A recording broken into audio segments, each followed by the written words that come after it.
जय हिंद दोस्तों, जय हिंद बच्चों। ज्योग्राफी की क्लास में आपका स्वागत है और आपकी चल रही है सेकंड बुक जिसका नाम है भारत, लोग और अर्थव्यवस्था।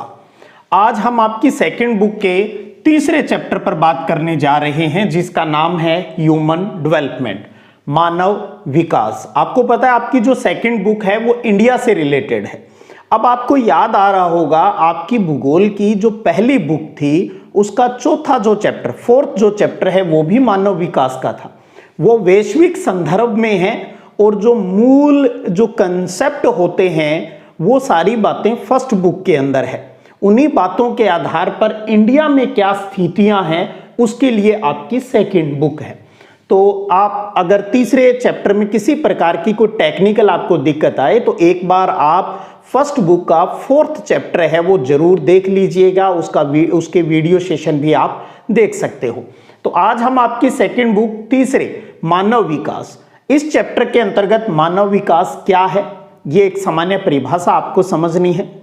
बाकी मानव विकास की बात करें, इनके जो कंसेप्ट हैं, इनके जो इंडिकेटर कौन से हैं, सूचक कौन से हैं, इसके उपागम क्या है, एचडीआई क्या है, ये सारी बातें जैसे कि पूर्व में मैंने बताया हम ये सारी बातें फर्स्ट बुक में कर चुके हैं। अब दूसरा जो इसका मेन पॉइंट है वो है भी भारत में मानव विकास की क्या स्थिति है। इसके अंतर्गत वही तीन जो हमारे सूचक हैं, आर्थिक उपलब्धियों के सूचक, स्वस्थ जीवन के सूचक, सामाजिक सशक्तिकरण के सूचक।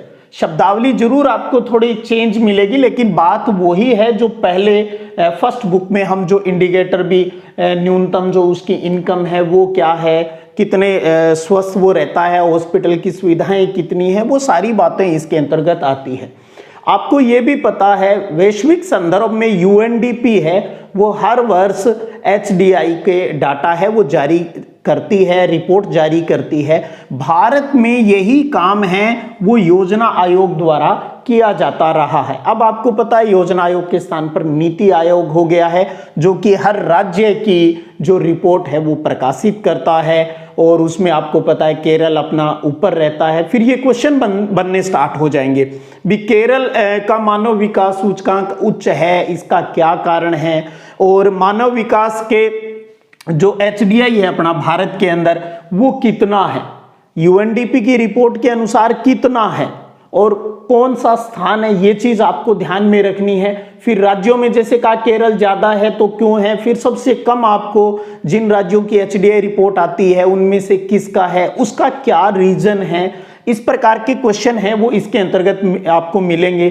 साथ में आपको मैं और बताऊं आपका जो सिलेबस के अकॉर्डिंग भी भारत के अंदर मानव विकास के जो नेचर है उसको निर्धारित करने वाले कारक कौन से हैं, तो हमें ऐतिहासिक कारक, सामाजिक सांस्कृतिक कारक और राजनीतिक कारकों की एक सामान्य जो परख है वो होनी चाहिए। साथ में एक और प्यारा प्रश्न बनता है, निर्धनों के में सामर्थ्य के गिरावट के लिए तीन प्रक्रियाएं कार्यरत होती है, उनके बारे में बताना होता है। सामाजिक सामर्थ्य में कमी है, पर्यावरणीय सामर्थ्य में कमी है, व्यक्तिगत सामर्थ्य में कमी है। तो थोड़ा सा इनके बारे में भी आपको एक चीज ध्यान रखिएगा, बोर्ड परीक्षा के लिहाज से ये चैप्टर है वो आपको 1 नंबर और 2 नंबर के क्वेश्चन के लिए अच्छे से तैयार करना है। तो छोटे छोटे क्वेश्चन आते हैं उनको आप ध्यान रखना है। और इसी के अंदर क्योंकि मानव विकास भी गरीबी सूचकांक की जो बातें आती है उनके बारे में आपको पता होना चाहिए भी किस राज्य के अंदर सबसे ज़्यादा बीपीएल वाले जो लोग हैं वो कौन सा है। जैसे छत्तीसगढ़ की बात आती है तो वहाँ ऐसी परिस्थितियाँ क्यों हैं, इस प्रकार से हमें सोचना है। स्वच्छ भारत मिशन के बारे में हमें बेसिक जानकारी होनी चाहिए। और क्वेश्चन आते हैं छोटे छोटे से भी, एक स्वस्थ जीवन के सूचक क्या हो सकते हैं। तो ऐसे बहुत से तथ्य हैं। हमें साक्षरता दर 2011 की आपके सिलेबस के अनुसार जो प्रोविजनल डाटा दिए हुए हैं वो भी, इंडिया की लिटरेसी रेट क्या है, सबसे ज़्यादा लिटरेसी रेट किस स्टेट की है, सबसे कम किसकी है, फिर विमेन के अंदर भी सबसे ज़्यादा लिटरेसी कहाँ है, सबसे कम ज़्यादा कहाँ है, कम कहाँ है, ये सारी चीज़ें, एचडीआई के बारे में थोड़ी बेसिक जानकारी। और लास्ट का जो टॉपिक है भी जनसंख्या, पर्यावरण और विकास को लेकर अलग अलग विचारधाराओं की क्या जो तथ्य है वो निकल कर आते हैं। फॉर एग्जाम्पल जैसे मानव जनसंख्या की तुलना में संसाधनों के अभाव के विषय में चिंता व्यक्त करने वाले पहले विद्वान कौन थे, ये चीजें आ जाती है। एक बुक है लिमिट्स टू ग्रोथ, ये कब और किसके द्वारा बताई गई।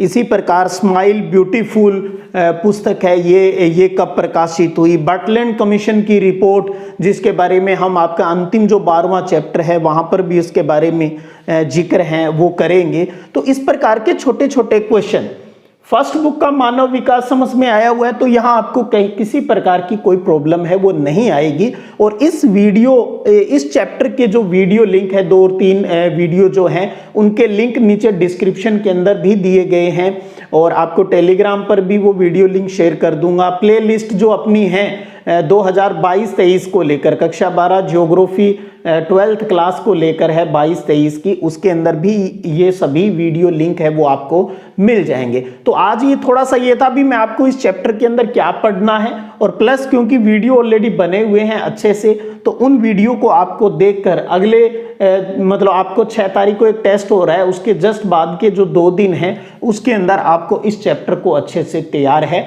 वो करना है। तो इस वीक के अंदर आपको इस चैप्टर को भी तैयार है वो अच्छे से करना है। तो इस प्रकार हम सेकंड बुक के 3रे चैप्टर तक पहुंच गए हैं। अब धीरे धीरे आगे टॉपिक को बढ़ाते जाएंगे, और बहुत से वीडियो यहाँ बने हुए हैं, बहुत से बच्चे ऑलरेडी उन वीडियो को देख भी चुके हैं।